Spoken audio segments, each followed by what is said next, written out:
दमा, श्वास रोग, ब्रोंकाइटिस, ब्रोंकियल अस्थमा के बारे में जानेंगे। इस रोग में अचानक के दौरे के रूप में जो कष्ट, श्वास, सीटी की आवाज़ के साथ साथ क्या रहता है, ये लक्षण ब्रोंकियल रास्ते में सिकुड़न आने से होता है, जो कि श्वास नली की मांसपेशियों के संकुचन अथवा श्लेष्मा झिल्ली की सूजन या बलगम के एकत्र होने से उत्पन्न होता है। इससे रोगी की सांस फूलने लगती है, ठीक ना, सांस फूलने लगती है। कुछ लोगों में सांस की नलियाँ असामान्य रूप से संवेदनशील होती हैं। कई तरह की परिस्थितियों में उनमें इसी से सिकुड़न आ जाती है और दमा पैदा हो जाता है। कुछ में सांस नलियों की यह उत्तेजनशीलता पूरे तौर पर एलर्जी जन्य होती है। जुकाम, एक्जिमा और पित्ती के दौरे में भी समय समय पर तकलीफ देते रहते हैं। कुछ केसेस में रोग साधारण सर्दी जुकाम से शुरू होता है और बाद में दमा के लक्षण प्रकट हो जाते हैं। दमा को उकसाने के कारण होते हैं एलर्जी जन्य पदार्थ जैसे खरपतवार, पेड़ पौधे के परागकण, फफूंद, पंख, पालतू जीव जंतुओं की झड़ी हुई खाल जैसी मामूली चीज़ें लगभग 1/3 मामलों में रोग का कारण बनती हैं और स्थापित रोग में 2/3 मामलों में रोग का कारण बनती हैं। कुछ खास दवाएं और खानपान में इस्तेमाल होने वाले रसायन भी दमा का दौरा जगा सकते हैं। एस्प्रिन, एंडोमेथासिन, नेप्रोक्सेन, आइब्यूप्रोफेन जैसी अधिकांश दर्द और सूजन दूर करने वाली दवाएं इस दृष्टि से खतरनाक हैं। केक, बिस्कुट और बेकरी की दूसरी चीज़ें, अचार, जैम, सॉस और कई डिब्बेबंद चीज़ों में डालने वाले रसायन और प्रिजर्वेटिव भी इसके लिए खतरनाक रहते हैं। कुछ मरीजों में किसी खास फल, सलाद और वाइन से भी दौरा उठ जाता है। वायु प्रदूषण और मौसम, विशेषकर शीत में, सर्दी जुकाम में गले में सूजन पैदा करने वाले कई तरह के बैक्टीरिया और वायरस में भी दमा का दौरा हो सकता है। ठंडी हवा में शारीरिक कसरत करने, पहाड़ों पर चढ़ना, दौड़ लगाना, बर्फ पर स्केटिंग करना आदि से भी ऐसा होता है। जोर से हंसने से, क्रोधित होने से, दुखी होने से एकाएक दमा जाग जाता है। लकड़ी का बुरादा, पेंट, रासायनिक घोल और प्लास्टिक के सामना होने पर भी दौरा पैदा हो सकता है। इस तरीके की बहुत सारी स्थितियाँ पैदा हो जाती हैं। हम रोग के लक्षण के बारे में बात करें तो सांस फूलना, सांस बाहर छोड़ते समय या तो सीटी जैसी आवाज़ आती है, साए साए की आवाज़ आती है, या फिर कहें घर्र घर्र की आवाज़ सुनाई देती है, खांसी उठना, दमा ये सब चीज़ें रहती हैं। ये लक्षण हर समय नहीं रहते बल्कि उसी समय प्रकट होते हैं जब दौरा उठता है। स्थिति चंद घंटों या कुछ दिनों तक परेशान करती है, लेकिन फिर रोग शांत हो जाता है, सांस लेने में आराम रहता है। किसी किसी मरीज में दौरे जैसी स्थिति कई हफ्तों तक भी रहती है। रोग के मारे हाल बेहाल हो जाता है, पर कुछ मरीज किस्मत वाले होते हैं, उनमें रोग दौड़ भाग करने पर सांस फूलने और खांसी उठने तक ही सीमित रहता है। लगभग 50% मरीज को जुकाम होने, छींके आने, पित्ती उठ आने की आदि की शिकायत भी होती है। लेकिन किसी भी रोगी में कभी कभी अचानक ही बिगड़ जाती है। सांस घुटती सी मालूम होती है, गर्दन की मांसपेशियों तक सांस लेने की कोशिश में खड़ी हो जाती है, लेकिन सांस नहीं आती। हाँफते हाँफते छाती दुखने लगती है, मुंह से आवाज़ नहीं निकल पाती है। ऐसे दौरे अक्सर रात में पड़ते हैं, जिससे मुश्किल और बढ़ जाती है। पर दवा के इंजेक्शन लगने और ऑक्सीजन मिलने से प्रायः कुछ देर ही में आराम मिल जाता है। ब्रोंकियल अस्थमा 2 प्रकार का होता है। दमे का दौरा अचानक होता है, रोगी को बार बार खांसी जो एपिसोडेमिक है, अचानक अस्थमा पड़ता है, उसके बारे में बता रहा हूँ मैं।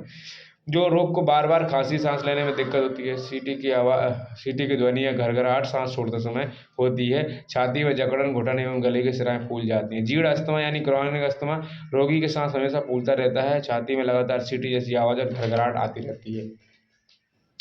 रोगी की पहचान ऐसे कर सकते हैं कि हम देख सकते हैं, देखो पहले तो हमें एक चीज़ समझना चाहिए कि जैसे उच्च रक्तचाप और दिल की कुछ बीमारियों में दी जाने वाली जो एटेनॉल जैसी बीटा ब्लॉकर दवाएं और ग्लूकोमा की आंखों में डालने के लिए दी जाने वाली टिमोलोल और बीटा एक्जोलोल जैसी बीटा ब्लॉकर दवाएं भी दमे को और बिगाड़ सकती हैं, खराब कर सकती हैं। रोग के लक्षणों के द्वारा इसकी आसानी से पहचाना जा सकता है। फेफड़ों की श्वसन क्षमता को आंकने वाले पल्मोनरी फंक्शन टेस्ट PFT का सबसे महत्वपूर्ण है, उनकी मदद से दवा का असर भी आंका जा सकता है।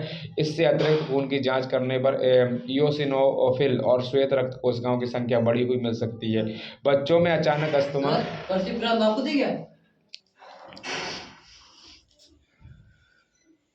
इसके अतिरिक्त खून की जांच करने पर इयोसिनोफिल और श्वेत रक्त कोशिकाओं की संख्या बढ़ी हुई मिल सकती है। बच्चों में अचानक अस्थमा स्वतः ही ठीक हो जाता है अगर इसका इलाज सही प्रकार से व समय पर किया जाए तो रोगी को ज़्यादा तकलीफ नहीं होती है। बार बार इन्फेक्शन होने से तकलीफ बढ़ जाती है और रोगी रेस्पिरेटरी फेल्योर और कार्डियक फेल्योर से भी मर सकता है। यह एक असाध्य रोग है जो जीवन भर पीछा नहीं छोड़ता है।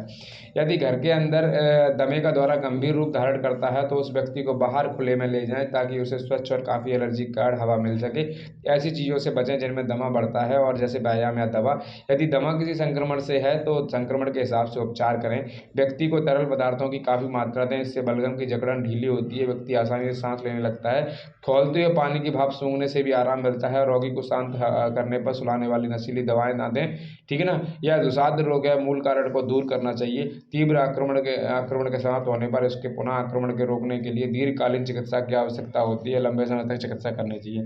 ऐसा खाना जो म्यूकस को बढ़ाए, जैसे खट्टे फल, अचार, चटनी व ठंडे पेय रोगी को ना दें। शाम को हल्का खाना लें, हल्का गर्म पानी अधिक मात्रा में पीने को कहें। खुराक में दूध अधिक दें। दमा के रोगी को खुराक में विशेष सावधानी बरतनी चाहिए। उसे रात्रि में हमेशा सूरज छिपने से पूर्व ही तथा मुख से कुछ कम भोजन करना चाहिए। भूख में कम भोजन करना, जितना ध्यान रखना चाहिए। अजीर्ण या कब्ज बिल्कुल नहीं होने देना चाहिए। दम ना चढ़ने पाए, इसके लिए पेट साफ रखें। पेट साफ रखने के लिए मैक्स सल्फ सप्ताह में 2 बार देना चाहिए। प्राय और शाम मंदाग्नि चूर्ण तथा भोजन के बाद अंती तुंडी बटी देनी चाहिए। श्वास क्रिया को बेहतर बनाने वाले व्यायाम सीखें और नियम से करें। ऐसे ही एक व्यायाम और आसानी से इस प्रकार किया जा सकता है।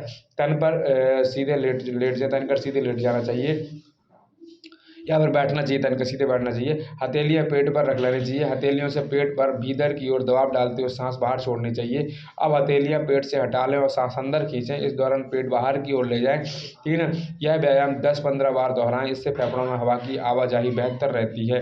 इस तरीके से थोड़ा बहुत कर्ज किया जाता है। इसकी दवाइयाँ भी चलती हैं इसके, ठीक है ना, और लक्षण के अनुसार चिकित्सा इसकी भी करनी चाहिए, इतना ध्यान रखना चाहिए, ठीक है ना।